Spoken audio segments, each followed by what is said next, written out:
Assalamualaikum warahmatullahi wabarakatuh. Iya, kawan-kawan, selamat malam ya. Yang sedang beristirahat, silakan beristirahat seperti itu.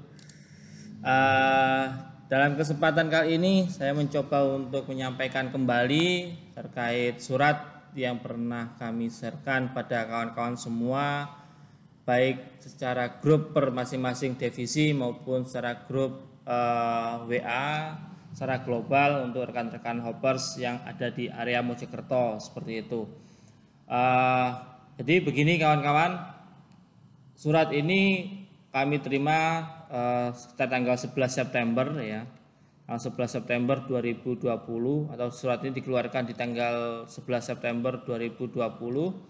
Jadi surat dari PT Haliora Power kantor pusat seperti itu dengan nomor 0037 garis miring KLH garis miring titik 00 titik 02 garis miring DivOp garis miring 2020, lampirannya ada, sifatnya penting.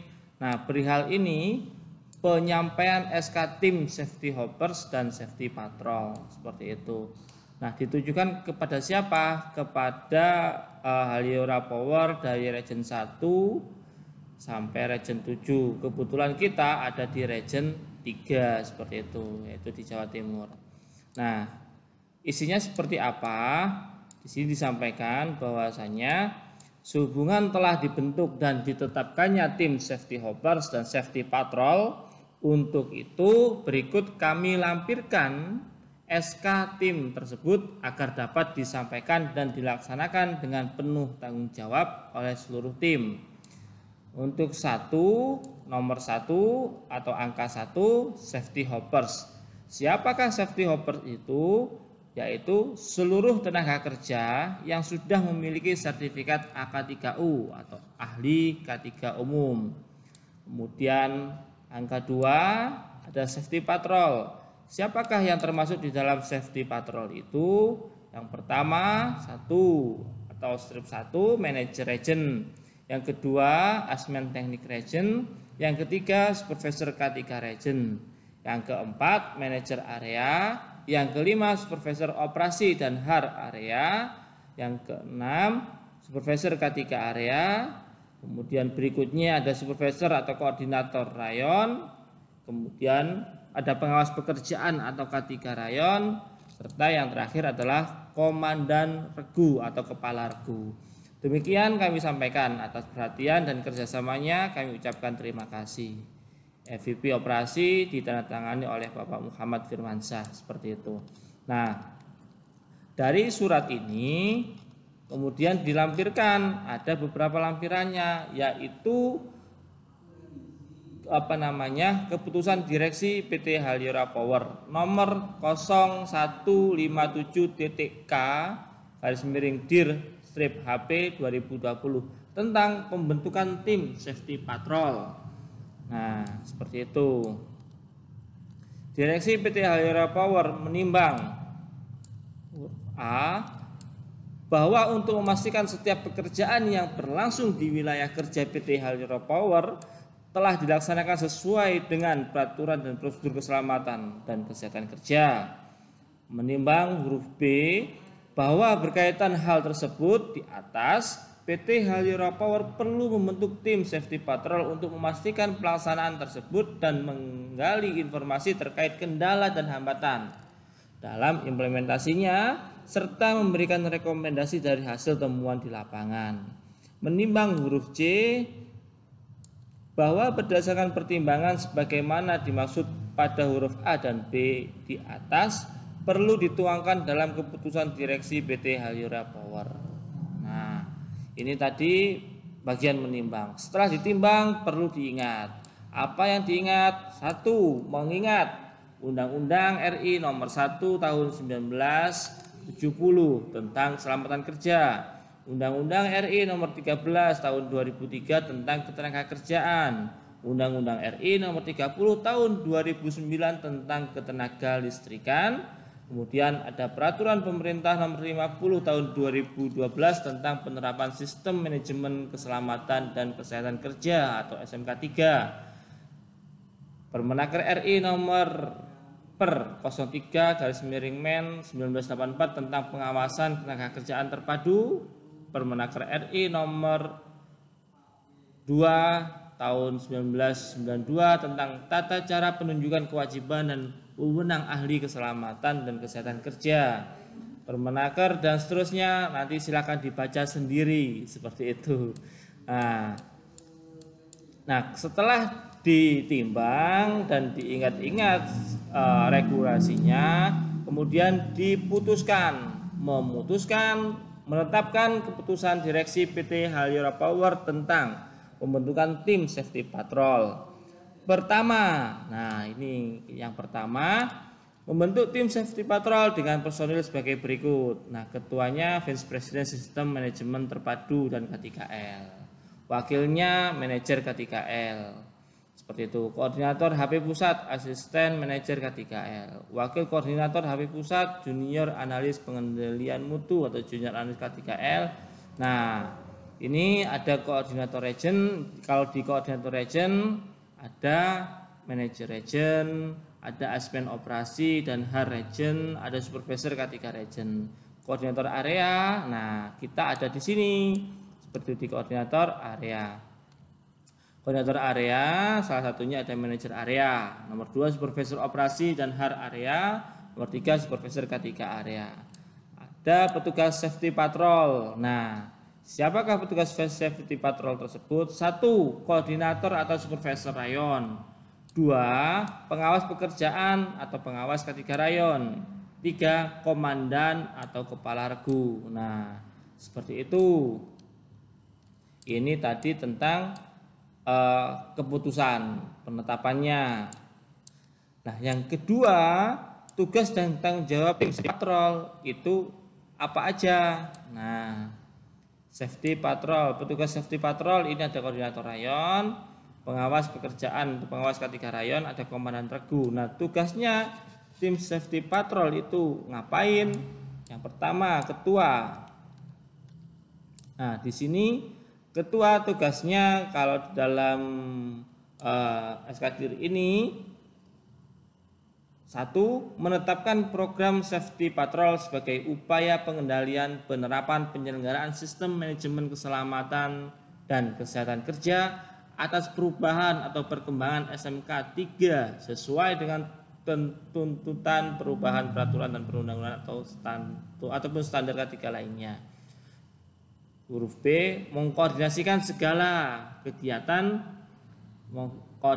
kegiatan dan menentukan langkah polisai demi tercapainya pelaksanaan program-program K3. Wakil ketua membantu ketua dalam melaksanakan setiap kegiatan penerapan dan pengembangan program safety patrol sebagai upaya pengendalian penerapan keselamatan dan kesehatan kerja agar budaya K3 tercermin dalam aktivitas perusahaan, dapat terencana dan berjalan dengan baik. Membantu dalam menentukan langkah dan polisai demi tercapainya pelaksanaan program-program K3 di perusahaan. Nah, berikutnya koordinator HP Pusat. Ada di HP Pusat. Ini koordinatornya sekilas kita baca aja ya, biar kawan-kawan juga bisa mengetahui ternyata yang koordinator di HP Pusat itu bertugas ngapain, seperti itu. Nah, nanti kita fokus di lingkungan kita aja agar lebih intens dalam pembahasannya. Nah, koordinator HP Pusat 1. Menghimpun dan memberikan saran atas laporan dari koordinator region terkait informasi kendala dan hambatan implementasi K3 dari hasil temuan tim safety patrol. Kedua, melakukan sampling K3 atau sampling safety patrol ke masing-masing region minimal 1 kali per semester. Seperti itu. Nah, untuk koordinator region yang pertama, menghimpun dan mengambil langkah perbaikan atas laporan dari koordinator area terkait informasi kendala dan hambatan implementasi K3 dari hasil temuan tim safety patrol. Yang kedua, melakukan sampling safety patrol ke masing-masing area minimal 1 kali triwulan. Nah, seperti itu. Kemudian koordinator area. Nah, yang di koordinator area tadi ada siapa aja? Nah, ini ada manajer area, ada supervisor operasi dan HAR area, dan supervisor K3. Tugasnya ngapain mereka? Di sini ada tugas koordinator area. 1. Menghimpun dan melakukan tindakan perbaikan atas laporan dari petugas safety patrol rayon terkait temuan informasi kendala dan hambatan implementasi K3. Yang kedua, melakukan sampling safety patrol ke masing-masing rayon minimal 1 kali per bulan. Nah, berarti dalam 1 bulan harus keliling 10 rayon kalau di Mojokerto, seperti itu. Nah, kemudian yang C, petugas safety patrol. Petugas safety patrol ini ngapain? Kan gitu. Petugas safety patrol melakukan inspeksi pada seluruh pekerjaan yang sedang berlangsung setiap hari untuk memastikan apa yang dipastikan. 1. Kelengkapan dokumen K3, SOP, instruksi kerja, working permit, HIRAK atau IBPPR, sama JSA, Job Safety Analysis. Yang kedua, kelengkapan dan kelayakan kendaraan, alat kerja dan APD. Nah, mohon untuk kawan-kawan kelengkapan dan kelayakannya agar benar-benar diperhatikan, seperti itu. Tidak hanya sebatas diperhatikan saja, namun juga dilakukan perawatan, seperti itu.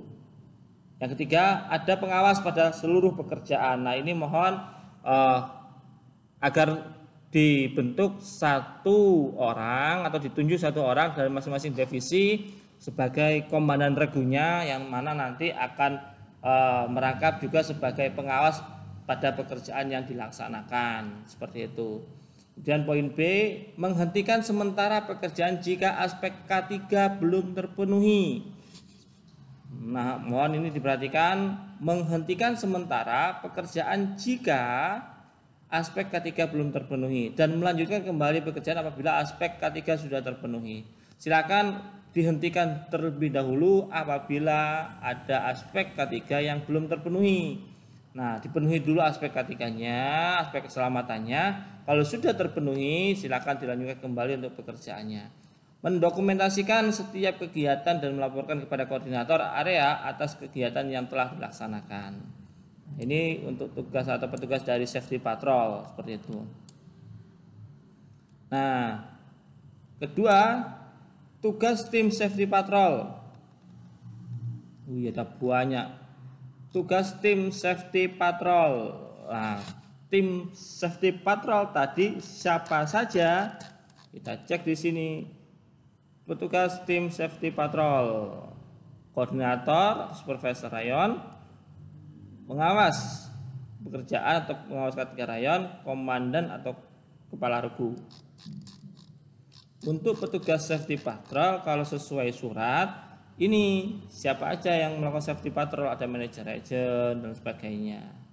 Nah, kalau di sini tadi dispesifikan petugas safety patrolnya siapa aja ini. Nah, kemudian tugasnya ngapain? Melakukan inspeksi pada seluruh pekerjaan yang sedang berlangsung tiap hari, yang meliputi 1. Memastikan pelaksanaan pekerjaan di lapangan memiliki working permit atau izin kerja atau perintah kerja PK dan menggunakan SOP, prosedur instruksi kerja dan formulir checklist serta job safety analysis atau JSA. Yang kedua, memastikan seluruh pekerjaan yang berlangsung memiliki pengawas pekerjaan yang berkompeten.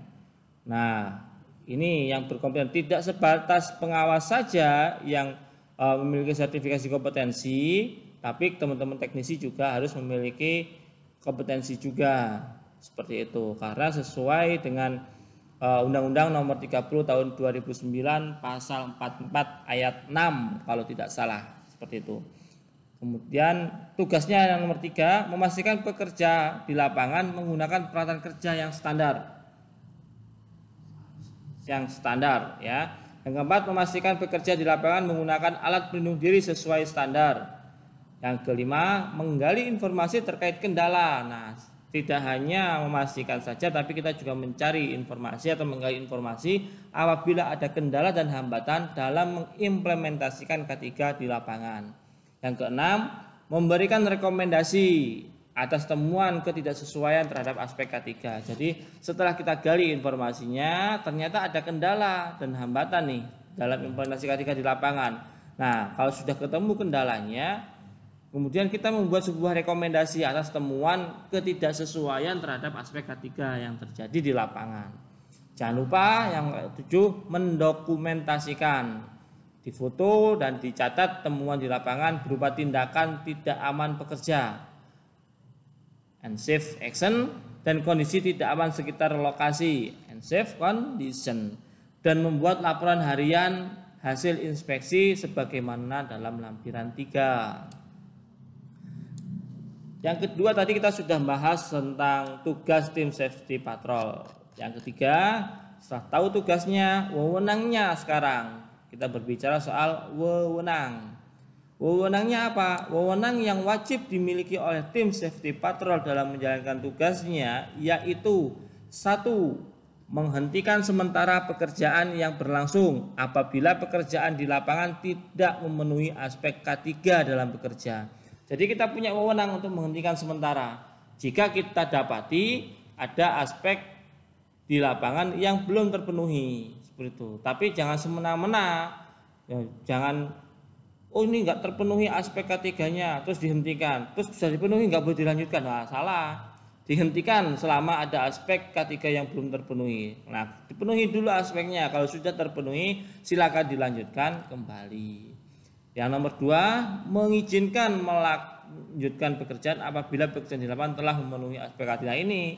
Nah, setelah dihentikan baru diizinkan. Yang ketiga, menggali informasi atau meminta keterangan kepada para pekerja di lapangan terkait hambatan atau dan kendala pelaksanaan K3.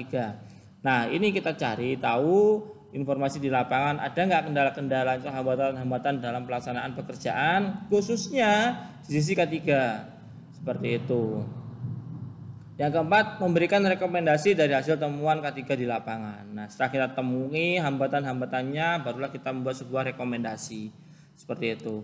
Keempat, tim safety patrol dalam melaksanakan tugasnya bertanggung jawab kepada Direksi Haliora Power. Nah, ini kawan-kawan, mohon dicermati baik-baik di poin keempat ini. Poin keempat, tim safety patrol dalam melaksanakan tugasnya bertanggung jawab kepada Direksi PT Haliora Power. Yang kelima, keanggotaan dalam tim safety patrol sebagaimana dalam diktum pertama tidak membebaskan tugas masing-masing anggotanya dari pekerjaan sehari-hari. Maksudnya apa? Jadi maksudnya di poin kelima ini keanggotaan di dalam tim safety patrol, jadi kita menjadi tim atau bagian dalam tim safety patrol sebagaimana dalam diktum pertama, ini tidak menggugurkan tanggung jawab kita dan tugas kita sebelumnya dalam pekerjaan sehari-hari. Misalkan rutinitasnya teknisi handal seperti itu dan tergabung di dalam tim safety patrol, maka teknisi handal tetap berjalan sebagai teknisi handal dan dia merangkap sebagai tim safety patrol karena dia sebagai komandan regunya atau kepala regunya. Nah, seperti itu. Begitupun juga dengan rekan-rekan yang lainnya masing-masing divisi. Kemudian di poin ke-6, keputusan ini berlaku terhitung mulai tanggal dilaksanakan dengan ketentuan bahwa segala sesuatu akan diubah dan diperbaiki sebagaimana mestinya apabila di kemudian hari ternyata terdapat kekeliruan dalam keputusan ini. Ditetapkan di Jakarta pada tanggal 14 Agustus 2020, PLT Direktur Utama Bapak Sulistyo Piantoro. Seperti itu. Nah, itu tadi pembentukan tim safety patrol. Sekarang pembentukan tim safety hoppers. Nah, ini sesuai Kepdir PT Haliora Power nomor 0158 tahun 2020 tentang pembentukan tim safety hoppers. Direksi PT Haliora Power menimbang dan seterusnya, mengingat dan seterusnya, setelah ditimbang diingat-ingat. Seperti itu, memutuskan menetapkan keputusan Direksi PT Haliora Power tentang pembentukan tim safety hoppers. Pertama, nah siapa saja yang terbentuk di dalam tim safety hoppers ini? Pertama, membentuk tim safety hoppers dengan susunan keanggotaan sebagai berikut. Ketuanya Vice President Sistem Manajemen Terpadu dan K3L. Wakil ketuanya manajer K3L, sekretaris 1 asisten manajer K3L, anggota sekretaris 2 junior analis pengendalian mutu dan junior analis K3L, anggota AK3U PT Haliora Power kantor pusat, AK3U Region 3, AK3U Region dan AK3U area. Seperti itu. Poin kedua, tugas dan tanggung jawab tim safety hoppers. Ketua menetapkan program dan seterusnya, mengkoordinasikan dan seterusnya, wakil ketua dan seterusnya, sekretaris dan seterusnya. Nanti akan dibaca sendiri anggota dan seterusnya. Nah, kemudian kita ke tugas dan tanggung jawab. Seperti itu. Tugas dan tanggung jawab tim safety hoppers. Tugasnya adalah 1. Menghimpun dan mengolah data terkait informasi, kendala, dan hambatan implementasi K3 di lapangan. 2. Merumuskan kebijakan untuk menjamin bahwa pekerjaan yang berlangsung di lapangan telah dilaksanakan prosedur dan aturan K3. 3. Memberikan masukan baik diminta maupun tidak, termasuk masukan dari sisi hukum yang berlaku terhadap permasalahan-permasalahan K3 yang ditemukan di tempat kerja. Membantu manajemen PT Haliora Power dalam menilai resiko. Nah, resikonya poin A, melakukan penilaian dan pengendalian resiko terhadap tenaga kerja, sarana prasarana, proses kerja, prosedur kerja, dan lingkungan kerja. Poin B, melaksanakan review dan revisi dari mitigasi risiko yang sudah ditetapkan. Keempat, tim safety hoppers dalam melaksanakan tugasnya bertanggung jawab kepada direksi PT Haliora Power. Kelima, keanggotaan tim safety hoppers sebagaimana dalam diktum pertama tidak membebas tugaskan anggotanya dari pekerjaan sehari-hari. Keenam, keputusan ini berlaku terhitung mulai tanggal dilaksanakan dengan ketentuan bahwa segala sesuatu akan diubah dan dapat diperbaiki sebagaimana mestinya apabila di kemudian hari ternyata terdapat kekeliruan dalam keputusan ini. Seperti itu. Ditetapkan di Jakarta tanggal 14 Agustus 2020. PLT Direktur Utama PT Haliora Power atas nama Bapak Sulistyo Piantoro. Seperti itu. Nah, itu tadi kawan-kawan kepdir, baik kepdirnya safety hoppers maupun safety patrol. Dan kawan-kawan perlu cermati, kita masuk di dalam tim safety patrol atau tim safety hopper seperti itu ya. Nah, mohon ini bisa diinformasikan ke rekan-rekan yang lain, dipahami dan dilaksanakan dengan penuh kesungguhan. Seperti itu, semoga kita semua senantiasa diberikan kelancaran dalam bekerja dan keselamatan dalam bekerja. Ini adalah ikhtiar kita agar bekerja kita di lapangan nyaman, bekerja kita di lapangan selalu mengindahkan kaidah-kaidah K3. Seperti itu yang dapat saya sampaikan, kurang lebihnya mohon maaf. Terima kasih atas atensinya. Assalamualaikum warahmatullahi wabarakatuh.